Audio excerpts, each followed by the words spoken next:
হয় এখন আমাদের দেশের অনেক আর্টিস্ট, আমি সেতুর কথা বলবো, আতিয়া রহমানও খুব এরকম অনেক, মানে এই মুহূর্তে একজনের কথা মনে পড়লো সেজন্য বললাম যে খুব ভালো প্রস্থেটিক মেকআপ করছে। এবং সবচাইতে বড় কথা কি, একটা চরিত্রকে বিশ্বাসযোগ্য করার জন্য প্রথম ধাপটা হচ্ছে মেকআপ। মানে মেকআপ মানে যে সবসময় শুধু সাজুগুজু করিয়ে সুন্দর করা সেটা না, কিন্তু মেকআপ মানে মানে সিনেমা, নাটক এবং ওটিটির মেকআপ মানে হচ্ছে যে চরিত্র, সেই চরিত্র উপযোগী করা। তাতে যদি প্রয়োজন হয় মেক ডাউন করাও প্রয়োজন হয়, মানে যেটা প্রয়োজন হয়।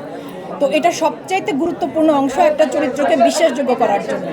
তো সেই বিষয়টা এখন আমাদের আর্টিস্টরা ভীষণ ভালো কাজ করছে।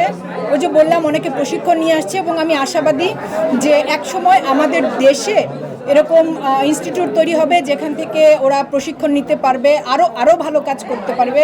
সেই শুভকামনা রইল আমার। ঠিক আছে, থ্যাংক ইউ।